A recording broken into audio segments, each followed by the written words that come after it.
اعوذ باللہ من الشیطان الرجیم بسم اللہ الرحمن الرحیم سورۃ ابراہیم بسم اللہ الرحمن الرحیم الف لام را۔ یہ نوٹ کیجئے، یہ جو 6 صورتیں آئی ہیں ان میں سے پہلی 3 میں الف لام را تھا، چوتھی میں الف لام را، درمیان میں میم اور آ گیا سورہ رات کے اندر الف لام میم را۔ پھر یہ 2 صورتیں ہیں جو الف لام را کی آ رہی ہیں، سورہ ابراہیم اور سورہ حجر۔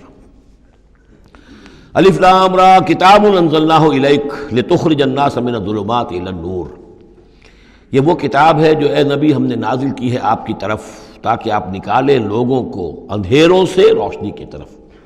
یہ نوٹ کر لیجئے، اندھیرے ہمیشہ میں نے عرض کیا قرآن مجید میں ظلمات جمع میں آئے گا، نور واحد میں۔ بِإِذْنِ رَبِّهِمْ، اور آپ کا یہ نکالنا جو ہوگا لوگوں کو اندھیروں سے روشنی میں ان کے رب کے اذن سے، اِلَىٰ صِرَاطِ الْعَزِیزِ الْحَمِیدِ، اور گویا کہ یہ مترادف ہے اس ہستی کے راستے کی طرف نکالنے کے کہ جو زبردست ہے، خوبیوں والا ہے، ستودہ صفات ہے، اپنی ذات میں خود محمود ہے۔ اللہ الذی لہ ما فی السماوات و ما فی الارض۔ سورہ رعد میں آپ نے دیکھ لیا کہ رسولوں کا تذکرہ نہیں آیا، کہیں وہ مضمون نہیں آیا جس طریقے سے کہ سورہ انعام میں ہم نے دیکھا تھا، وہاں تو پھر بھی حضرت ابراہیم کا تذکرہ تھا اور کچھ اور انبیاء کے نام تھے، لیکن سورہ رعد خالص جو ہے سورہ رعد وہ التذکیر بآلاء اللہ پر مشتمل تھی۔ اس میں آپ دیکھیں گے ذرا مختلف انداز میں رسولوں کا تذکرہ ہوگا لیکن جمع کے صیغے میں، اور پھر حضرت ابراہیم کا ذکر بھی ہوگا، اسی لیے سورت کا نام بھی سورہ ابراہیم ہے۔ الف لام را کتاب انزلناہ الیک لتخرج الناس من الظلمات الی النور باذن ربہم الی صراط العزیز الحمید۔ اللہ الذی، اس اللہ کے راستے کی طرف نکالنا، الذی لہ ما فی السماوات و ما فی الارض، جس کے لیے ہے، جس کی ملکیت ہے ہر وہ شے جو آسمانوں میں ہے اور ہر وہ شے جو زمین میں ہے۔ وویل للکافرین من عذاب شدید، اور بڑی تباہی اور بربادی ہے اور مصیبت ہے کافروں کے لیے بڑے عذاب سے۔ الذین یستحبون الحیات الدنیا علی الآخرہ، وہ لوگ جو پسند کرتے ہیں دنیا کی زندگی کو آخرت کے مقابلے میں۔ اب یہ ذرا سول سرچنگ موقع ہے، ہر شخص ذرا اپنے گریبان میں جھانکے، کہیں یہ الفاظ ہم پر تو منطبق نہیں ہو رہے۔ ہماری ایلوکیشن کیا ہے، وقت کی، صلاحیت کی، قوت کی، اصل ایمبیشنز کیا ہیں، ترقی کہاں کرنی ہے، کس چیز کے حصول کے لیے دن رات ایک ہے، بھاگ دوڑ ہے، خون پسینہ ایک ہے، کس لیے؟ آخرت یا دنیا؟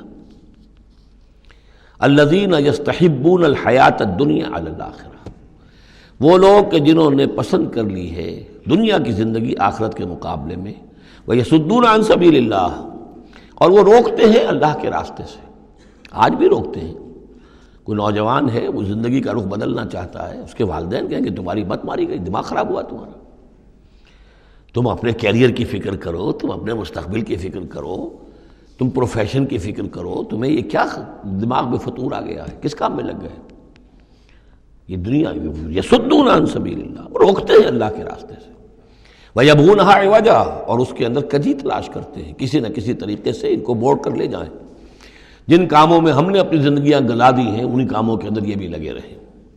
اولئک فی ضلال بعید، یقیناً یہ لوگ بہت دور کی گمراہی میں مبتلا ہو چکے ہیں۔ وما ارسلنا من رسول الا بلسان قومہ لیبین لہم، اور ہم نے نہیں بھیجا کسی رسول کو مگر یہ کہ اس کی قوم کی زبان ہی میں، یعنی اس کے پاس جو وحی آئی وہ اس کی قوم کی زبان میں آئی۔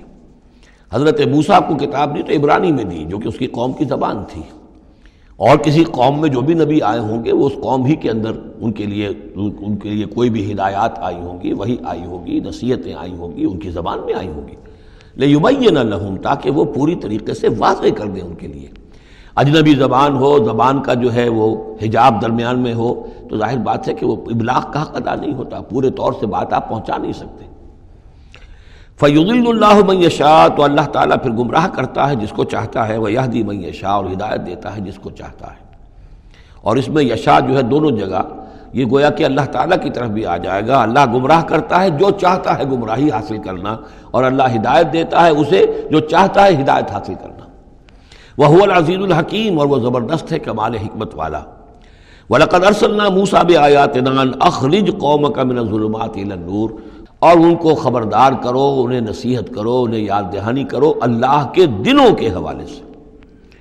آج ہمارے اس درس میں وہ انباء الرسل کی اصطلاح بھی آ گئی جو کثرت سے میں استعمال کر رہا تھا، اور یہ تذکیر بأیام اللہ، اللہ کے دنوں کے حوالے سے تذکیر۔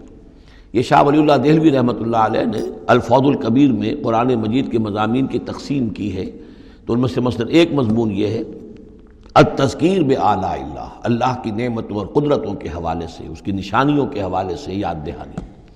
ایک التذکیر بایام اللہ، اللہ کے دنوں کے حوالے سے، خاص وہ دن جن میں اللہ تعالیٰ کی طرف سے بڑے بڑے فیصلے جو ہیں وہ صادر ہوئے اور نافذ ہوئے۔ ان فی ذلک لآیات لکل صبار شکور، یقیناً اس میں نشانیاں ہیں ہر اس انسان کے لیے جو بہت صبر کرنے والا ہو اور بہت شکر کرنے والا ہو۔ صبار اور شکور یہ دونوں جو ہے کمپلیمنٹری ہیں۔ کوئی تکلیف آئے، ناگوار صورتحال ہو تو صبر کرے، کوئی نعمت ہے، خوشحالی ہے، فراوانی ہے، آسان ہے، آرام ہے تو پھر اس پر شکر کرے۔ تو صبر و شکر اور شکر و صبر یہ دونوں جو ہے کمپلیمنٹری ہیں، اور یہ بندہ مومن کے لیے یہ ان دونوں میں سے کوئی نہ کوئی کیفیت اس کی ہر وقت ہونی چاہیے۔ لیکن دونوں میں مبالغے کا صیغہ آیا، صبار اور شکور۔ شکور بھی مبالغے کا صیغہ ہے، فعول کے وزن پر۔ وَإِذْ قَالَ مُوسَىٰ لِقَوْمِهِ اذْكُرُوا نِعْمَتَ اللَّهِ عَلَيْكُمْ إِذْ أَنْجَاكُم مِّنْ آلِ فِرْعَوْنَ، اور یاد کرو جب کہ کہا تھا موسیٰ نے اپنی قوم سے، یاد کرو اس نعمت کو جو اللہ کی ہوئی تم پر، جب کہ اس نے تمہیں نجات دی آل فرعون سے، یسومونکم سوء العذاب، وہ تمہیں مبتلا کر کیے ہوئے تھے بدترین عذاب میں، وَيُذَبِّحُونَ أَبْنَاءَكُمْ، اور تمہارے بیٹوں کو قتل کر ڈالتے تھے، ذبح کر ڈالتے تھے، وَيَسْتَحْيُونَ نِسَاءَكُمْ، اور تمہاری بیٹیوں کو، عورتوں کو زندہ رکھتے تھے، وَفِي ذَلِكُمْ بَلَاءٌ مِّن رَبِّكُمْ عَظِيمٌ، اور یقیناً اس میں تمہارے رب کی طرف سے تمہارے لیے بہت بڑی آزمائش تھی۔ وَإِذْ تَأَذَّنَ رَبُّكُمْ، اور جب یاد کرو جب کہ تمہارے رب نے اعلان کر دیا تھا، لَئِن شَكَرْتُمْ لَأَزِيدَنَّكُمْ، اگر تم میرا شکر کرو گے، میرا حق مانو گے، میری نعمتوں کا حق ادا کرو گے تو میں اور دوں گا اور بڑھاؤں گا، میرے خزانوں میں کوئی کمی نہیں ہے۔ وَلَئِن كَفَرْتُمْ، لیکن اگر تم کفر کرو گے، کفران نعمت کرو گے، ناقدری کرو گے، ناشکری کرو گے، تو پھر ان عذابی لشدید، تو یقیناً پھر میرا عذاب بھی بہت سخت ہے۔ وَقَالَ مُوسَىٰ إِن تَكْفُرُوا أَنتُمْ وَمَنْ فِي الْأَرْضِ جَمِيعًا فَإِنَّ اللَّهَ لَغَنِيٌّ حَمِيدٌ، اور موسیٰ نے یہ بھی کہا دیکھو اگر تم، نہ صرف تم بلکہ جو بھی زمین میں ہیں سب کے سب کفر کریں اللہ کا، سب کے سب ناشکری کریں، کفر کریں، فَإِنَّ اللَّهَ لَغَنِيٌّ حَمِيدٌ، تب بھی اللہ جو ہے وہ تو غنی ہے، اسے کسی کی احتیاج نہیں، کوئی ضرورت نہیں، اور حمید ہے، اور وہ بہت ہی اپنی ذات میں ستودہ صفات ہے۔ أَلَمْ يَأْتِكُمْ نَبَأُ الَّذِينَ مِن قَبْلِكُمْ، کیا تمہارے پاس آ نہیں گئی ہیں خبریں ان لوگوں کی جو تم سے پہلے تھے، قوم نوح وعاد وثمود، وہ قوم نوح اور عاد اور قوم ثمود، والذین من بعدہم، اور جو ان کے بعد ہوئے، لا یعلمہم الا اللہ، اور بہت سی ایسی اور قومیں تھیں جنہیں نہیں جانتے کوئی بھی سوائے اللہ کے، جاءتہم رسلہم بالبینات، ان کے پاس آئے ان کے رسول واضح نشانیاں لے کر، فردوا ایدیہم فی افواہہم، تو انہوں نے اپنی انگلیاں اپنے منہوں میں ڈال لیں، وقالوا انا کفرنا بما ارسلتم به، اور انہوں نے کہا کہ ہم تو جو کچھ تم نے دے کر بھیجا گیا ہے اس پر کفر کر رہے ہیں، وانا لفی شک مما تدعوننا الیہ مریب، اور جو چیز کی تم ہمیں بلا رہے ہو جس چیز کی طرف، اس کے بارے میں ہمارے دلوں میں شکوک و شبہات ہیں۔ صدق اللہ العظیم۔